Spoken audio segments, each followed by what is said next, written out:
धर्मदास जी ने प्रार्थना की कि हे परमात्मा, मुझे वह वचन बताओ जिससे जीव फिर से जन्म मरण के चक्कर में ना आए। अब धर्मदास जी ने कहा कि परमात्मा, मुझे तो खुल के बताओ, मुझे तो उस नौतम सुरति के विषय में, आपके निज वचन के विषय में पूरी जानकारी दो। मेरा मन का संशय समाप्त करो, जिससे उपदेश लेने के बाद में जीव जन्म मरण में नहीं आएगा। तो धर्मदास जी की जिज्ञासा को देखकर परमात्मा ने क्या बताया। परमात्मा कबीर जी ने कहा कि 8 बूंद यानी सतलोक में स्त्री पुरुष से उत्पन्न हंसों से जीव मुक्त कराने की योजना बनाई थी। वो जो 7 सुरती जो परमात्मा ने बताई ना कि 7 सुरती तो उत्पन्न करने वाली हैं और 8वीं सुरती तुम हो। कौन? धर्मदास। तो यहां पर उन्हीं की बात हो रही है। परमात्मा कबीर जी ने कहा कि 8 बूंद, बूंद यानी वचन। बूंद का मतलब कोई बिंद नहीं है, बूंद का मतलब है वचन। आपको आगे दिखाएंगे, परमात्मा ने बोल रखा है 8 बूंद यानी सतलोक में स्त्री पुरुष से उत्पन्न हंसों से जीव मुक्त कराने की योजना बनाई थी। तो सतलोक में स्त्री और पुरुष से जो हंस उत्पन्न होते हैं भाई, वो कोई रज और बीरज से तो होते नहीं है, बिंद प्रक्रिया से तो होते नहीं है। तो यहां पर जो बूंद का मतलब है, ये कोई वीर्य से मतलब नहीं है, ये कोई बिंद से मतलब नहीं है। बूंद का मतलब वचन, क्योंकि सतलोक में जो स्त्री और पुरुष हैं उनके वचन से ही संतान उत्पत्ति होती है। वहां पर यह मैथुन क्रिया नहीं है। सतलोक में मैथुन क्रिया से संतान उत्पन्न नहीं होती है, वहां पर शब्द से, वचन से संतान उत्पन्न होती है। परमात्मा कबीर जी ने कहा कि 8 बूंद यानी सतलोक में स्त्री पुरुष से उत्पन्न हंसों से जीव मुक्त कराने की योजना बनाई थी। यानी मैंने ऐसी 8 आत्माओं को सतलोक में तैयार किया था, ये सोचकर कि ये 8 आत्माएं मेरा काम करेंगी, इनको मैं नीचे भेजूंगा और ये जीवों को ज्ञान समझाएंगी और काल के जाल से मुक्त करवाएंगी। परंतु 8 की 8 बूंद, 8 की 8 आत्मा धर्मदास सहित काल के जाल में फंस के रह गई, जन्म मरण के चक्कर में फंसकर रह गई। यानी भाई और बहनों, परमात्मा हर प्रकार से हमारा भ्रम निवारण करना चाहते हैं, कहीं कोई संशय ना रह जाए। यानी परमेश्वर ने यहां पर इन 8 बूंदों का जिक्र करके यह साबित करना चाहा है कि जीव कभी भी जीव को मुक्त नहीं करवा सकता, बूंद कभी भी बूंद को मुक्त नहीं करवा सकती, आत्मा कभी भी आत्मा को काल के जाल से मुक्त नहीं करवा सकती। 8 की 8 जो सुरती हैं, जो आत्मा हैं, वो काल के जाल में फंस के रह गई। इसलिए परमेश्वर को फिर 9वीं सुरती के रूप में, 9वीं आत्मा के रूप में यहां पर एक मनुष्य की भांति आना पड़ा, जीव आत्माओं को काल के जाल से निकलवाने के लिए। परमात्मा कबीर जी ने कहा कि 8 बूंद यानी सतलोक में स्त्री पुरुष से उत्पन्न हंसों से जीव मुक्त कराने की योजना बनाई थी। तुम 8वीं बूंद हो। कौन? धर्मदास जी। किसको कह रहे हैं परमात्मा, किसको समझा रहे हैं? धर्मदास जी को। तो धर्मदास जी को यहां पर कौन सी बूंद बताया है, कौन सी आत्मा बताया है? 8वीं आत्मा। धर्मदास, तुम 8वीं बूंद हो, परंतु सबको काल ने भ्रमित कर दिया। क्या कह रहे हैं परमात्मा के? धर्मदास, सबको भ्रमित कर दिया काल ने। तू 8वीं बूंद है धर्मदास, तेरे से पहले 7 बूंद मैं और भेज चुका हूं। तुम सबको काल ने भ्रमित कर दिया, अब क्या होगा? और देखो, ये कंसेप्ट भी बिल्कुल क्लियर हो जाएगा कि धर्मदास का भी पूर्ण मोक्ष नहीं हुआ। धर्मदास भी अभी तक जन्म मरण में है। अब वर्तमान में परमात्मा ने या तो उसको जन्म दे दिया होगा या फिर जन्म देगा। तुम 8वीं बूंद हो, परंतु सबको काल ने भ्रमित कर दिया। अब 9वीं बूंद यानी 9वीं सुरती से। कौन सी 9वीं सुरती से? स्वयं कबीर परमात्मा सतगुरु रामपाल जी। अब 9वीं बूंद यानी 9वीं सुरती से तुम सहित, तुम कौन? धर्मदास, तुम सहित 8 की मुक्ति कराई जाएगी। तुम सहित उन 8 आत्माओं की मुक्ति करवाई जाएगी जो 8वीं आत्मा धर्मदास जी है। यानी धर्मदास जी भी जन्म मरण में, और धर्मदास सहित उन सभी आत्माओं की मुक्ति कौन करेगा? 9वीं सुरती। 9वीं सुरती कौन है? सतगुरु रामपाल जी। क्योंकि वर्तमान में इन्हीं से उपदेश प्राप्त करने के बाद यदि आजीवन मर्यादा में रहेंगे तो काल चोर हमें रोक नहीं पाएगा। तो धर्मदास जी भी जन्म मरण में। कुछ दिनों पहले आपको हिसार जेल से आए हुए गुरुदेव के ऑडियो से सुनाया था कि पंडित रामानंद जी भी जन्म मरण में। बच्चों, आप इस प्रोसेस से गुजर चुके हो। रामानंद जी को पटड़ी पे लाकर छोड़ दिया था, एक जन्म होगा और सारनाथ होता हुआ रहा है, अब वो बच्चा यहाँ आएगा। और सारनाथ होता हुआ रहा है, अब वो बच्चा यहाँ आएगा। और सारनाथ होता हुआ रहा है, अब वो बच्चा यहाँ आएगा। मुक्ति की लगी है, इसने तुम मानो ना मानो इस प्रोसेस से गुजार चुका मालिक आपको। आप तो प्योर बना के छोड़ दिए, सीधे सतलोक जाओगे। कुर्बान हो जाओ ये झंझट तो आज तुम चपटे बैठे हो जिससे संपत्ति और संतान का। ये तक कुत्ते बन के वहां नहीं चपकोगे, गधे बन के वहां चपकोगे। अब जिसका चपकना इसका चपको, ये परिवार भी आपका सुरक्षित रहेगा। इनको पालो पोसो, माल की राह बता दो, आपको बहुत सुकून होगा। असुर निकंदन रमैनी के सरलार्थ में आपको दिखाया पढ़ाया परमात्मा ने लिखा हुआ अपने कर कमल से। दादू, नानक, सुल्तान अधम, रामानंद, मीराबाई, कमाली, सभी जन्म मरण में, सभी आत्माओं को परमात्मा वर्तमान में जन्म देगा। तुम 8वीं बूंद हो परंतु सबको काल ने भ्रमित कर दिया।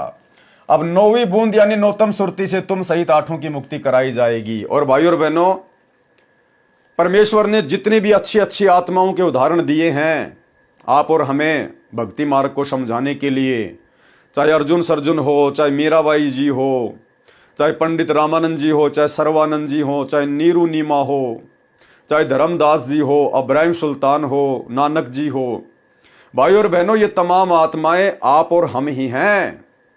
ये तमाम आत्माएं आप और हम ही हैं।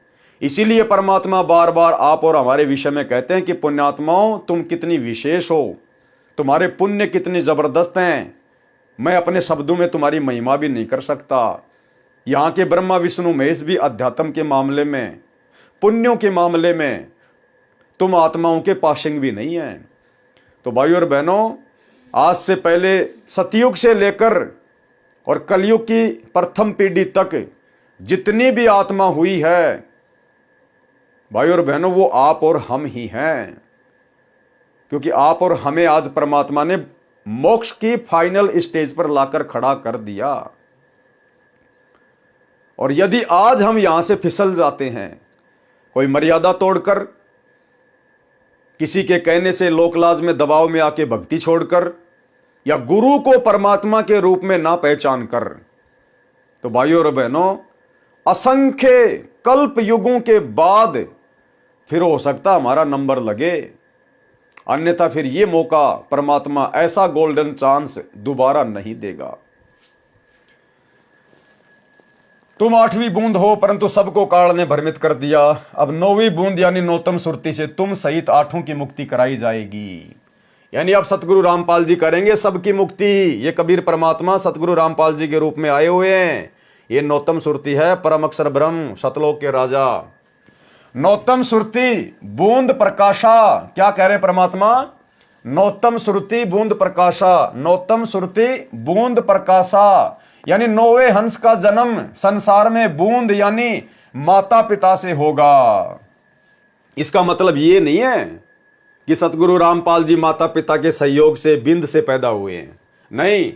यहां पर जो ये बूंद शब्द है, बूंद, नौतम सुरति बूंद प्रकाशा, यानी 9वें हंस का जन्म संसार में बूंद यानी माता पिता से होगा। तो ये जो बूंद शब्द है ना, देखो परमात्मा ने यहां पर इसका अनुवाद कर रखा है। बूंद यानी वचन, बूंद यानी बिंद से उत्पन्न होना नहीं होता, माता पिता के द्वारा शारीरिक संबंध बनाने से उत्पन्न होना नहीं होता, क्योंकि यहां पर परमेश्वर के विषय में बात चल रही है, नौतम सुरति की बात चल रही है, जो स्वयं कबीर भगवान है।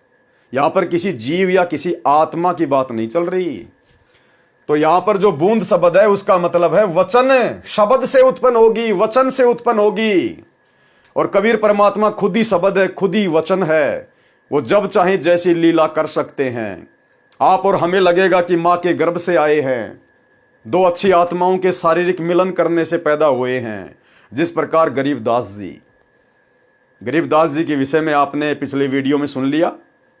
सांसारिक दृष्टि में तो गरीबदास जी की माता का नाम था रानी देवी, पिता का नाम था श्री बलराम जी। और गरीबदास जी भी अपने आप को यही कहा करते थे कि मैं तो माता पिता से जन्मा हूँ, मेरी माता जी का नाम रानी जी है, मेरे पिताजी का नाम श्री बलराम जी है। और जब तक गरीबदास जी धरती पर रहे, सब उनको यही मानते थे कि आप और हमारी तरह इंसान है, माँ बाप से पैदा हुआ है। लेकिन पिछले वीडियो में आपको खुद गरीबदास जी की वाणी से सतगुरु रामपाल जी परमेश्वर जी ने बताया। गरीबदास जी ने कहा कि भाई ना तो कबीर जी माँ से उत्पन्न हुए और भाई ना हम गर्भ में आए। एक बार फिर से सुन लीजिए। प्रमाण दे रहे गरीबदास जी कि कबीर साहब माँ का पैदा नहीं हुए थे। प्रमाण दे रहे गरीबदास जी कि कबीर साहब माँ का पैदा नहीं हुए थे। और ना हम गर्भ में आए भाई, और ना हम गर्भ में आए भाई, और ना हम गर्भ में आए भाई, और ना हम गर्भ में आए भाई, और ना हम गर्भ में आए भाई। शब्द स्वरूपी रूप हम। तो भाई और बहनों, जब Garibdas ji same to same वही लीला करके चले गए, जो लीला सेम टू सेम वर्तमान में सतगुरु रामपाल जी कर रहे हैं, वही हरियाणा, वही जाट परिवार, वही किसान परिवार, उसी प्रकार से सांसारिक दृष्टि से माता पिता से जन्म लेने की लीला, शादी करना, उसी प्रकार से अपने वचन से बच्चे पैदा करना। दुनिया को लगा कि ये तो हमारे जैसा इंसान है, जीव है, और परमेश्वर वाला काम करके 350 साल पहले ही चले गए। तो गरीबदास जी के जीवन से आज हमें सतगुरु रामपाल जी की लीला समझ में आएगी कि ये परमेश्वर अपने आप को छुपा के सर्वलीला गरीबदास जी वाली ही कर रहे हैं। यानी 9वें हंस का जन्म संसार में बूंद यानी माता पिता से होगा। अब यदि सतगुरु रामपाल जी जिस प्रकार वे चारों युगों में एक एक बार, प्रत्येक युग में किसी तालाब में कमल के फूल के ऊपर प्रकट होने की लीला करते हैं शिशु रूप में, यदि वर्तमान में भी वे इसी प्रकार की लीला कर देते 8 सितंबर 1951 को, तो भाइयों और बहनों, वर्तमान में कोई भी उनको परमात्मा मानने को तैयार नहीं होता। जिस प्रकार 650 साल पहले कबीर जी ने यही लीला की थी, उनको किसी ने परमात्मा नहीं माना, किसी ने भी 120 साल तक। आज वे स्वयं सतगुरु रामपाल जी के रूप में आकर अपनी लीलाएं बता रहे हैं, प्रमाण दिखा रहे हैं, तब जाके आप और हमने स्वीकार किया, चंद आत्माओं ने। तो भला आज तो कलयुग कितना बढ़ गया, लोग कितने शाणे हो गए काल प्रेरणा से। लोगों ने कोई भूत मान लेते, कोई प्रेत मान लेते, कोई जादू जंत्र करने वाला, कोई सेवड़ा, कोई तांत्रिक मान लेते संत रामपाल जी को, लेकिन परमात्मा के रूप में स्वीकार नहीं करते। इसलिए परमेश्वर ने वर्तमान में उसी प्रकार से लीला की है, और परमेश्वर अब ज्ञान आधार से अपनी पहचान करवाएंगे और करवा भी रहे हैं। और बहुत सारी आत्माएं जो साथ संगति से जुड़ी हुई हैं, उनको परमेश्वर की लीला के पीछे का गुप्त रहस्य समझ में भी आ चुका है। यानी 9वें हंस का जन्म संसार में बूंद यानी माता पिता से होगा। उस एक बूंद से तेरे 42 बूंद वाले हंस पार कर दिए। धर्मदास जी को परमात्मा कह रहे हैं कि तेरे जो 42 जो वंश है ना, उनको भी मैंने पार कर दिया, यानी आशीर्वाद दे दिया है, ऐसा होगा यदि वे सतगुरु रामपाल जी से उपदेश लेकर आजीवन मर्यादा में रहेंगे, तो अन्यथा पार नहीं होंगे। वंश 42 बूंद तुम्हारा, 100 में 1 बूंद वचन से तारा। क्या कह रहे हैं कबीर परमात्मा? वंश 42 बूंद तुम्हारा, कि धर्मदास तेरे जो 42 जो पीढ़ी वाले हैं ना, उनको मैं अपनी 1 बूंद से पार करूंगा, यानी अपने वचन से पार करूंगा। क्योंकि परमात्मा का शरीर वचन है, शब्द है। परमात्मा का शरीर कोई अस्थि पंजर नहीं है, उनका खुद का शब्द ही शरीर है, शरीर ही उनका शब्द है। हम हैं शब्द, शब्द है ममाही, हमसे भिन्न और कछु नाही। यानी शब्द कहते शक्ति को, जिस शब्द से परमात्मा कुछ भी कर सकते हैं, कैसा भी रूप धारण कर सकते हैं, कितने भी रूप धारण कर सकते हैं, कहीं भी अंतर ध्यान हो सकते हैं, कहीं भी वो प्रकट हो सकते हैं। जैसे 650 साल पहले 7 बार धर्मदास जी की आंखों के आगे से अंतर ध्यान हुए, उसको कहते हैं शब्द रूप यानी शक्ति। तो ये जो बूंद शब्द है, ये माता पिता के सहयोग से जन्म लेकर आना, ये ना समझ लेना कोई कि भाई संत रामपाल जी तो श्री नंदराम जी और श्री इंद्रोमाई के कोख से जन्म लेके आए। नहीं, या परमात्मा ने इसका खुलासा भी कर दिया, 100 में एक बूंद यानी वचन से तारा।